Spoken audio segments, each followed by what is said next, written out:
Steve jobs सबसे revolutionary इंसान है हिस्ट्री के। अब चाहे उनके कॉन्ट्रीब्यूशंस हो जैसे कंप्यूटर फॉन्ट्स और माउस से लेके उनके डेसिसिव मार्क्स पिक्सार और एप्पल में over the last several years. Steve की मौत के बाद जो वेल्थ है टेक वाले लोगों की वो प्रॉफिटेड बढ़ चुकी है टेंस ऑफ बिलियन डॉलर में। और सबसे ज़्यादा तो एप्पल का स्टॉक भी 81% तक ग्रो कर चुका है 2020 में ही। तो आज स्टीव जॉब्स आखिर कितने अमीर होते हैं?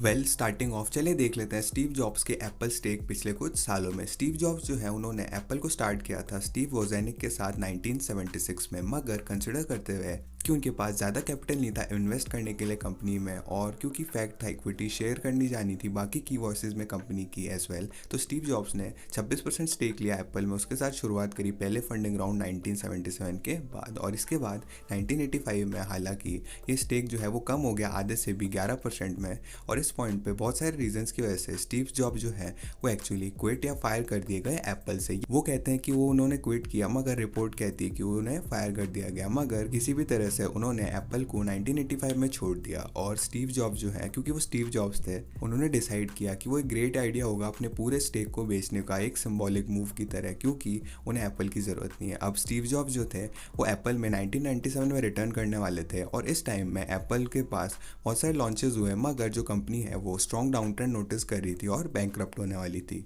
इस चीज़ को कंसिडर करते हुए आप लोग ये सोच सकते हो कि स्टीव जॉब्स सही मूव कर चुके थे, क्योंकि वो आगे जाकर सस्ते में खरीद सकते थे वापस से जब वो छोड़ के गए थे, मगर ये डॉट कॉम बबल के दौरान थी। तो एप्पल हालांकि वर्स ऑफ पोजीशन में थी, जो उनका स्टॉक प्राइस था वो एक्चुअली हायर था। और जब स्टीव जॉब्स ने एप्पल को सितंबर 1985 में छोड़ा, एप्पल स्टॉक की वर्थ 7 सेंट्स पीस थी, और वो सीईओ नहीं बने वापस से सितंबर 1997 तक। हालांकि वो जो है वो फाइनेंशियली इन्वेस्टेड थे कंपनी में वापस से दिसंबर 1996 तक। और उस समय एप्पल के शेयर जो थे एक्चुअली 21 सेंट्स पर शेयर वर्थ करते थे। ग्रांटेड ये जो थे लिटरली पेनीज थे कंपैरिजन में। अब अगर आज की उनकी स्टॉक प्राइस देखें, नॉनदलेस जो मूव आउट था और बैक इन था उसने हेविली डाउल्यूट किया स्टीव की पोजीशन में कंपनी में। और जब उन्होंने उसे छोड़ा तो वो 21.43 मिलियन डॉलर्स लेके जा चुके थे, जो कि उन्होंने सीरीज ऑफ इन्वेस्टमेंट्स में लगाया एक कंपनी जिसका नाम था नेक्स्ट में। नेक्स्ट इंक जो थी वो एक कंप्यूटर एंड सॉफ्टवेयर कंपनी थी, जो कि स्टीव जो है उन्होंने हेल्प किया था ग्रो करने में कि वो एप्पल के अगेंस्ट कम्पीट कर सके एक दिन। हालांकि कंपनी इतनी बड़ी तो हुई नहीं कभी, मगर इसने स्टीव जॉब्स को अलाउ किया री एंट्री करने में एप्पल में, क्योंकि एप्पल ने दिसंबर ऑफ 1996 में उसे खरीद लिया। एप्पल ने कंपनी को 400 मिलियन डॉलर्स में खरीदा, मगर स्टीव के स्टेक जो थे कंपनी में उन्होंने सिर्फ उन्हें 1.5 मिलियन एप्पल शेयर्स दिलाए। ये काफ़ी ज़्यादा साउंड कर सकता है और ये है भी, हाउएवर इन कंपैरिजन टू अपने ओरिजिनल स्टेक के ये कुछ भी नहीं था। और इसको पर्सपेक्टिव में लाने के लिए आप देख लेते कितने शेयर्स जो थे वो आज होते। सिंस 1997 एप्पल के 4 स्टॉक स्प्लिट्स हुए, जो कि हर एप्पल शेयर को 112 गुना कम बना देता है in terms of company ownership. और कंपैरिजन करें तो शेयर्स में 1997 में, और as a result Steve Jobs के 1.5 मिलियन शेयर्स जो थे 1997 में वो सेम होते आज 168 मिलियन शेयर्स में। हालांकि ये बहुत सारे शेयर्स हैं। अगर स्टीव जॉब्स जो है अपने शेयर्स को बेचते नहीं फिट ऑफ रेंज 1985 में, तो उनके पास 1.881 बिलियन शेयर्स होते। तो जो फिएस्को है उसने रिड्यूस कर दिया स्टीव की ओनरशिप को 11 गुना, और अपनी ओनरशिप परसेंटेज को वो 1% पे ले आए। मगर यहाँ पे स्टोरी खत्म नहीं होती। इस पॉइंट पे स्टीव जॉब्स थे सिंपली फाइनेंशियली इन्वेस्टेड थे कंपनी में, और उन्हें एडवाइजरी रोल में रखा गया था। मगर वो सीईओ तो नहीं थे, मगर 1997 में एप्पल जो है वो अपॉइंट करने वाले थे एक इंसान जिसका नाम था गिल अमेलियो को सीईओ की तरह। स्टीव जॉब्स जो थे फैन नहीं थे इस मूव के, और उन्होंने अपने पूरे स्टेक को बेच दिया प्रोटेस्ट करने के लिए इस अपॉइंटमेंट में। जो स्टीव जॉब्स तो थे वो गिल अमेलियो के अपॉइंटमेंट के वे में आ गए, जिसकी वजह से वो कैंसिल कर दिया गया, और स्टीव जॉब्स जो है उन्हें सीईओ बना दिया गया सितंबर 1997 में।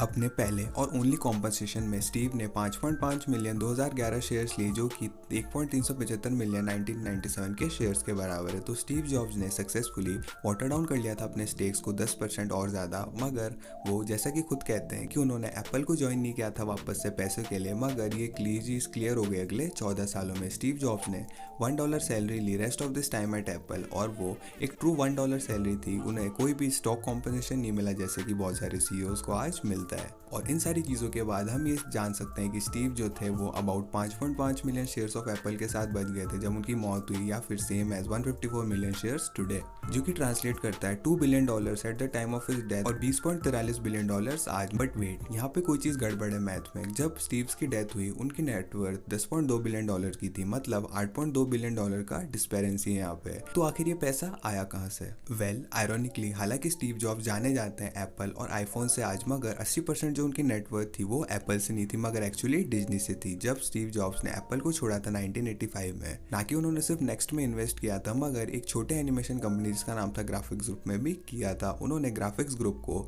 जॉर्ज लुकेस से $10 मिलियन में खरीदा था 1986 में, और यही एक्चुअली पिक्सार बना। और जो शुरुआती दिन थे पिक्सार्स के वो काफी रफ थे, मगर ये सारी चीजें चेंज होने वाली थी टॉय स्टोरी की रिलीज के बाद 1995 में। उसी साल पिक्सार जो है वो पब्लिक गया $22 अ शेयर के, और ऐसा लग रहा था कि आईपीओ हाइप जो थी वो बहुत ज्यादा स्ट्रॉन्ग थी जैसा कि आज है, मगर पिक्सार के शेयर जो थे वो डबल हो चुके थे $39 और पहले ट्रेडिंग डे में। और स्टीव जॉब्स जो थे उन्होंने 30 मिलियन शेयर्स पिक्सार के लिए थे, और $39 अ शेयर जो कि $1.17 बिलियन हो जाता है, जो कि स्टीव जॉब्स को एक बिलियनर बना चुका था। पिक्सार आगे जाके बहुत सारे ब्लॉकबस्टर रिलीज करने वाला था, जैसे कि monster Inc, toy story 2, finding Nemo और इनक्रेडिबल्स, जिसने सिग्निफिकेंटली पुश किया पिक्सार की वैल्यूएशन को। 2006 में डिज्नी ने पिक्सार को अप्रोच किया एक एक्विजिशन ऑफर के साथ, और जैसा कि हमें सबको पता है वो चला गया। डिज्नी ने पिक्सार को $7.4 बिलियन में खरीदा, जिसमें से $3.7 बिलियन या फिर 138 मिलियन शेयर जो थे डिज्नी स्टॉक के वो स्टीव जॉब्स को मिल गए। तो contrary to popular belief,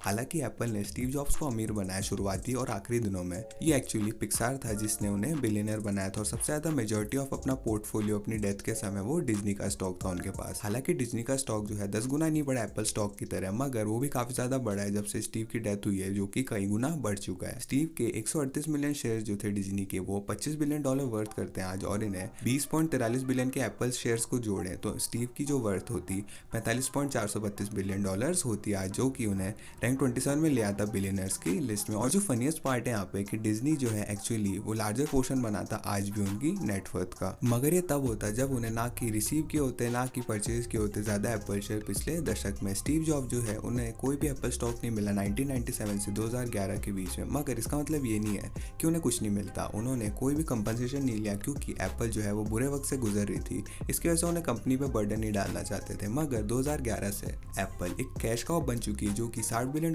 per year का प्रॉफिट कर रही है, तो वो इजीली पे कर सकते थे स्टीव को लार्ज स्टॉक पैकेजेस जैसे कि वो टिम कुक को करते हैं, मगर स्टीव जो है वो डिक्लाइन कर सकते थे उनके प्रिंसिपल की वजह से। मगर अगर वो स्टॉक कॉम्पनसेशन को नहीं लेते फिर भी वो एप्पल के शेयर्स खरीद सकते थे। जब स्टीव की डेथ हुई 2012 में, एप्पल ने डिविडेंड्स को देना शुरू कर दिया और 2017 तक उन्होंने सबसे बड़ा डिविडेंड दिया पूरी दुनिया में।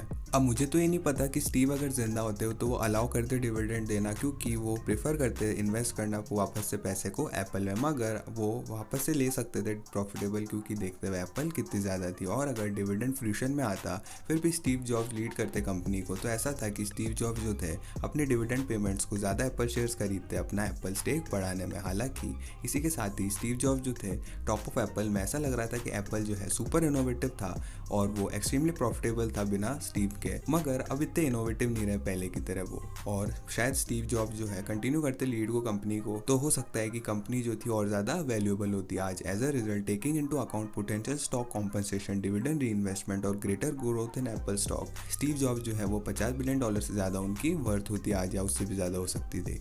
मगर इससे पहले कि हम इस वीडियो को खत्म करें, एक और सिनेरियो हो सकता है जो कि हमें कंसिडर करना चाहिए मजाक के लिए। क्या होता अगर स्टीव जॉब्स जो है अपने कार्ड्स को एक्सेप्शनली प्ले करते? इन रियलिटी ये बहुत ज़्यादा पॉसिबल है कि एप्पल जो है वो आईफोन को लॉन्च नहीं करता अगर स्टीव जॉब्स एप्पल को नहीं छोड़ते तो। और ऐसा भी हो सकता है कि स्टीव जॉब्स जो है वो इन्वॉल्व नहीं होते पिक्सार में अगर वो एप्पल को नहीं छोड़ते। इन सारी चीज़ों के साथ ही जो एग्जाम्पल का पर्पज़ है, हम ये कहते हैं कि अगर उन्होंने पिक्सार में इन्वेस्ट किया भी होता और एप्पल में सारी चीज़ें प्रोग्रेस करती exactly same way, except Steve Jobs को बेचना 11% स्टेक, तो ऐसे दुनिया में उनकी वर्थ $273 बिलियन होती, जो कि बिलियनर्स लिस्ट में टॉप कर जाते। मगर गुस्से और सर्कमस्टेंस ने अलग ही चीज़ कर दी। किसे एग्जैक्टली पता है अगर स्टीव जॉब्स जिंदा होते तो शायद वो लिक्विडेट करते अपने डिज्नी के स्टेक को और सारे टेस्ला में लगा देते 2012 में, जो कि आज वो $300 बिलियन से ज़्यादा के हो जाते। तो आप लोगों को स्टीव जॉब्स के काम के बारे में कैसा लगता है कमेंट करके ज़रूर बताना, और इस वीडियो को लाइक भी कीजिएगा अगर आपको लगता है कि इस वीडियो ने एक अच्छा एनालिसिस दिया स्टीव की पोटेंशियल नेटवर्थ की आज। और साथ साथ हमारे डिस्कॉर्ड कम्युनिटी को चेकआउट कीजिएगा फ्यूचर वीडियो आइडियाज़ देने के लिए, और चैनल को सब्सक्राइब कीजिएगा बाकी क्वेश्चंस लॉजिकली आंसर्ड देखने के लिए। मैं था चिरंजीव, मैं मिलता हूँ आपसे अगली वीडियो में।